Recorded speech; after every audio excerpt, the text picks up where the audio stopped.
63 countries have already bought China's AI surveillance system, and yours is probably next. Right now, there are over 700 million surveillance cameras operating across China.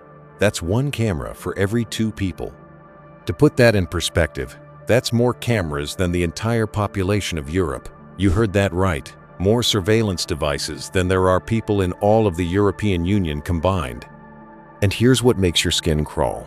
These aren't just cameras. They're thinking, learning, hunting and judging you in real time.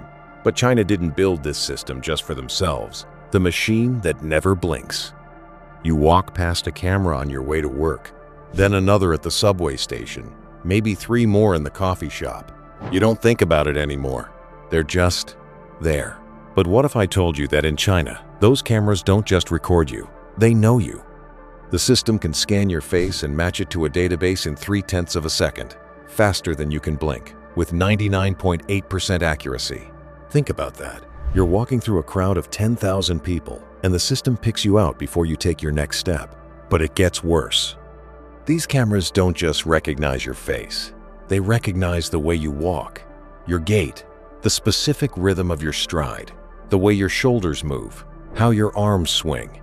Cover your face with a mask, a scarf, sunglasses, doesn't matter. The AI knows it's you by the way you move, and it's watching everything. The way you hesitate before crossing the street, how long you stand in front of a government building, whether you're walking with purpose or wandering aimlessly.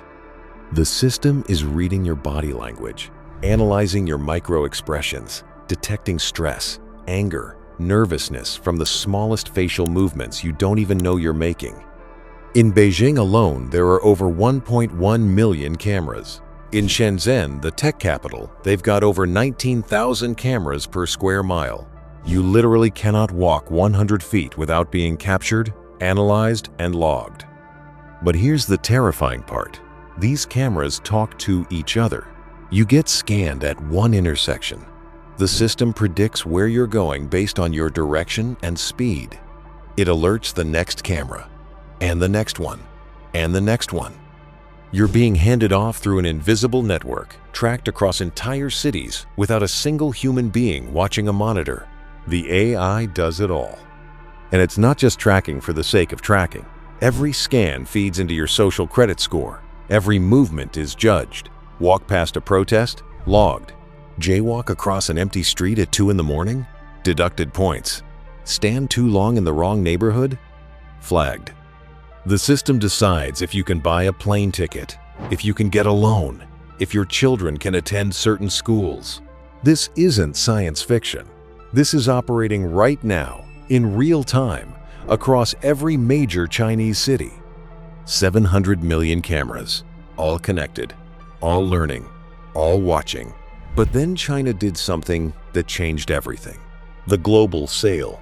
They started selling it, not quietly, not to just a few allies. China took the most sophisticated surveillance system ever built and offered it to the world like it was selling smartphones. The pitch was brilliant. They didn't call it surveillance. They called it a smart city solution, public safety infrastructure, crime prevention technology. And 63 countries said yes. Let me paint you a picture of how this spread. In Harare, Zimbabwe, Chinese companies installed facial recognition cameras at every major intersection. The system went live in 2018. Now the government can track anyone, anywhere in the capital, in real time. In Kampala, Uganda, they built an entire command center. Chinese technicians installed thousands of cameras across the city. During protests in 2021, the system was used to identify demonstration leaders before they even reached the streets. But Africa was just the beginning. Ecuador built something called ECU 911. It's a massive Chinese-designed surveillance hub that monitors 16 cities from a single control room in Quito.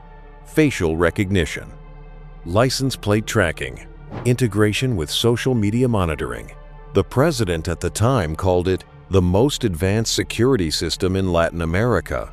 What he didn't mention was that Chinese engineers had access to everything. Venezuela followed. Bolivia followed. Argentina started negotiations. Then the Middle East opened up. The UAE didn't just buy cameras. They bought the whole ecosystem: facial recognition, integrated with smartphone data, social media scraping, financial transaction monitoring. Dubai became one of the most surveilled cities on Earth, and most tourists have no idea. Saudi Arabia went even bigger. They're building an entire city from scratch called NEOM, and the surveillance infrastructure is being designed by Chinese AI firms. Every resident will be tracked, every movement logged, from birth to death. Pakistan built the Safe City project in Lahore. 15,000 cameras connected to Chinese servers. The system watches everything: traffic violations, crowd formations, individual tracking across the entire metropolitan area. Malaysia, the Philippines, Sri Lanka, they all signed contracts. And then China did something nobody expected. They sold the technology to Europe. Serbia installed Huawei's facial recognition system in Belgrade. Cameras on every corner. Chinese AI analyzing Serbian citizens. Montenegro followed. North Macedonia started pilot programs. These aren't authoritarian outliers. These are countries negotiating EU membership, installing Chinese surveillance as part of their infrastructure. But here's where it gets really dark. Most of these countries couldn't actually afford the systems, so China offered loans, Belt and Road Initiative packages. Build a port, install some railways, throw in a surveillance network, all financed by Chinese state banks. And when countries can't pay back the loans, China doesn't repossess the cameras. They keep them running. Because the cameras were never really the product. The data was. Every face scanned in Kampala, every movement tracked in Quito, every pattern analyzed in Lahore, all of it potentially accessible to the Chinese companies that built and maintain the systems. Think about that for a second. 63 countries, hundreds of millions of people, all being fed into AI systems built, maintained, and potentially monitored by Chinese firms. Your face, your walking pattern, your daily routine, your political associations, all cataloged in databases you never agreed to, in countries you've never heard of, by companies you can't hold accountable. But surely this couldn't happen in the West, right? That's what everyone thought. IT's already in your city. Here's the part that should terrify you. You don't live in Ecuador. You're not in Uganda or Serbia. You think this surveillance export business is something happening over there to those countries. Let me shatter that illusion right now. London, one of the most surveilled cities in the Western world. Over 600,000 CCTV cameras watching the streets. And a significant number of them made by Hikvision and Dahua, Chinese companies with direct ties to Beijing. You heard that right. The capital of the United Kingdom is being watched by Chinese cameras. But it's not just London. Los Angeles signed contracts with Chinese AI firms for traffic monitoring systems. New York installed Hikvision cameras in public housing projects. Chicago uses facial recognition technology with components sourced from Chinese manufacturers. And that's just what's publicly disclosed. The real invasion isn't happening through government contracts. It's happening through the private sector. Walk into almost any major shopping mall in America or Europe. There's a good chance the security cameras are Chinese-made. Retail chains use emotion detection AI to analyze your facial expressions while you shop. Are you happy? Confused? Frustrated? The system watches your eyes to see what products you look at longest. It tracks how long you hesitate before making a purchase. Some stores are testing gait analysis to identify return customers the moment they walk through the door, even if they've never signed up for a loyalty program. You think you're just browsing. The AI thinks it's building a psychological profile. Office buildings have installed smart security systems that use facial recognition to track employees. Not just clocking in and out, tracking how long you spend in the break room, which colleagues you talk to most frequently, even analyzing your posture and expression to gauge workplace satisfaction. One major tech company in San Francisco installed gait tracking cameras in their headquarters. They claimed it was for security. Employees later discovered the system was analyzing their walking speed and patterns to identify who was disengaged or low energy. And here's the kicker. Most of this is perfectly legal because regulations are 5 to 10 years behind the technology. By the time lawmakers understand what these systems can do, they're already installed and operating. The European Union passed GDPR. Tough privacy laws, right? Except there's a massive loophole. Anonymized data collected in public spaces doesn't require consent. But the data isn't really anonymous when the AI can identify you by your walk. And even when regulations exist, enforcement is a joke. Cities sign contracts with third-party vendors. Those vendors subcontract to other companies. Those companies use Chinese-manufactured components. By the time anyone asks, where does this data go, it's already in a server farm on another continent. Your face is in a database you never consented to. Your movement patterns are being analyzed by algorithms you can't see. Your daily routine is being logged by systems you don't even know exist. And you have no way to opt out? Because the cameras aren't just on street corners anymore. They're in your phone, your laptop, your smart TV, your doorbell. Every device with a camera is a potential surveillance node, and most of them are manufactured in China or use Chinese components. The operating systems running these devices send data back to servers for product improvement and user experience optimization. Nobody reads the terms of service. Nobody knows what's actually being collected. But here's what keeps me up at night. This isn't even the final form of the system. The inescapable net. Everything I've told you so far? That's just the foundation. Because what happens when AI surveillance reaches critical mass isn't more cameras. It's the death of anonymity itself. Let me show you what's already happening. In 2019, police in Florida used facial recognition to scan everyone attending a Taylor Swift concert. 30,000 people. Every single face run through a criminal database without their knowledge or consent.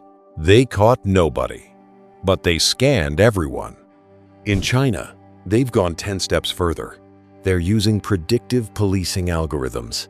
The AI analyzes your behavior patterns and flags you for crimes you might commit. You heard that right. Detained for future crimes. Walk the same route every day for 6 months, then suddenly change your pattern? Flagged. The system decides that's suspicious behavior. Spend too much time near a government building? Flagged. Make unusual purchases? Buy a one-way ticket? Withdraw large amounts of cash? All flagged. The AI builds a prediction model of what a criminal or dissident or troublemaker looks like based on behavior patterns. And if you match enough data points, you get a visit from authorities before you've actually done anything wrong. In Xinjiang province, this system has been weaponized to an extreme. Over 1 million Uyghurs have been detained based largely on algorithmic predictions, praying too often, growing a beard, installing certain apps on your phone. The AI flagged them as threats. But this technology isn't staying in Xinjiang. Pakistan launched a pilot program called Citizen Score in Islamabad. It's modeled directly on China's social credit system. Your behavior gets rated, your movements get scored. Step out of line too many times, and your score drops. Low score? Can't get business licenses, can't travel freely. Your children get rejected from universities. Venezuela implemented the Homeland Card. Every citizen tracked, every transaction logged. Your political loyalty measured by where you go, who you associate with, what you say online. And the system feeds itself. The more data it collects, the smarter it gets. The smarter it gets, the more invasive it becomes. But here's where it gets absolutely nightmarish. This surveillance doesn't just watch you, it changes you. Psychologists have a term for it, the chilling effect. When you know you're being watched, you modify your behavior. You self-censor. You avoid certain topics, certain places, certain people. You become compliant without anyone ever threatening you directly. In China, protest movements get identified and crushed before they even start. The AI detects unusual gathering patterns. It identifies people searching for protest-related terms online. It tracks who's connected to whom on social media. By the time anyone thinks about organizing resistance, the key people are already being monitored, visited by police, warned to stop. Dissent becomes impossible because the system sees it forming before it manifests. And once this infrastructure is built, you can't remove it. That's the trap nobody talks about. These systems require constant maintenance, software updates, technical support. And who provides that? The Chinese companies that built them. Countries that installed this technology are now locked in. The surveillance network becomes part of their critical infrastructure. Remove it, and entire security systems collapse. It's the perfect dependency. You can't function without it, and you can't control it. Ecuador discovered this the hard way. When they tried to negotiate with Chinese contractors about data access, they found out the hard truth. The service contracts gave Chinese engineers back-end access to everything. They couldn't change the terms without shutting down the entire system. Sri Lanka learned the same lesson. When they questioned where their surveillance data was being stored, they discovered servers were located in China, not copies of the data, the primary storage. Their citizens' faces, movements, and patterns, all sitting on Chinese servers, governed by Chinese law. And here's the part that should make your blood run cold. This is just version 1.0. The invisible prison. Cameras are already obsolete. That's the terrifying truth nobody's talking about. While everyone's worried about facial recognition and street surveillance, the next generation of tracking technology doesn't need you to see a lens at all. Researchers have already demonstrated Wi-Fi-based human detection. The system uses wireless signals to detect bodies through walls. It can count how many people are in a building, track their movements from room to room, identify individuals by their unique body signatures. No cameras, no line of sight, just invisible radio waves mapping your location every second you're near a router. And you carry the most powerful surveillance device ever created in your pocket. Your smartphone isn't just a tracking device. It's a full biometric scanner. Accelerometer data reveals your gait pattern, the way you hold your phone, how hard you tap the screen, your typing rhythm. All of it creates a unique signature. Companies are already using this, not for security, for surveillance. Your phone knows when you're walking, running, sitting, lying down. It knows if you're in a car, on a train, on a bicycle. It tracks every location you visit, how long you stay, who else's phone is nearby. And with 5G and 6G networks rolling out, it gets exponentially worse. These networks require vastly more cell towers and transmitters. Every few blocks, a new node. And each node doesn't just carry data, it can pinpoint your location to within 3 feet. Your phone doesn't even need to be actively calling or browsing. Just being powered on makes you trackable to within a few yards, in real time, continuously. But the most disturbing development is integration. Smart city infrastructure isn't separate systems anymore. It's all connected. Traffic lights, public transit, electrical grids, water systems, all networked, all collecting data. Your car's license plate gets scanned at an intersection. That data connects to the facial recognition camera at the coffee shop you just left, which connects to the credit card transaction you made, which connects to your phone's location history. The system isn't tracking isolated data points anymore. It's building a complete map of your existence. And in some countries, they're integrating healthcare records. Imagine this. The surveillance system knows where you go. Your health records show you're diabetic. The AI notices you're visiting fast food restaurants frequently. Your insurance premiums automatically increase because the algorithm has decided you're a health risk. You never consented to your location data being connected to your medical records, but the systems talk to each other anyway. In China, they're testing financial integration. Your social credit score affects your interest rates. Your movement patterns influence your loan approval.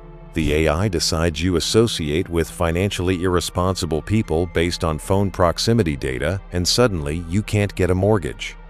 This isn't theoretical. It's happening right now. And here's what makes it unstoppable. Every country is building a version of this system.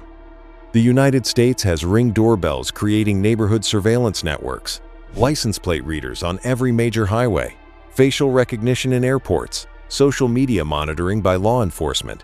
The United Kingdom has more CCTV cameras per capita than almost anywhere on Earth.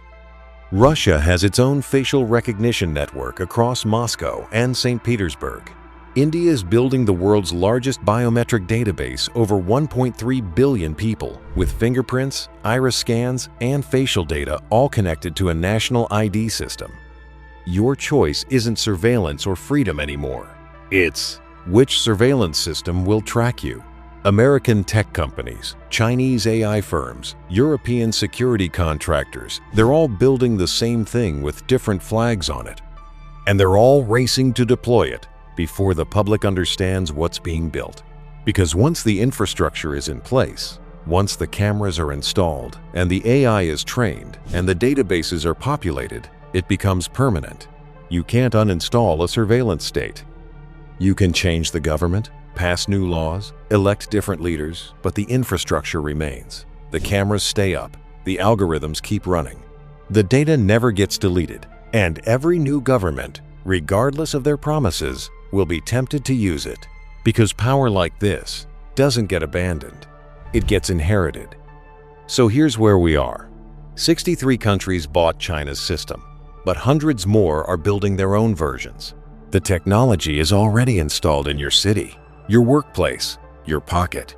The cameras are watching, the algorithms are learning, the net is tightening. And the most chilling part? Most people have no idea it's already happened. You were worried about your country being next, but you're already living in the surveillance state. You just didn't notice it being built around you, one camera at a time, one app at a time, one smart device at a time. The invisible prison isn't coming. You're already inside it.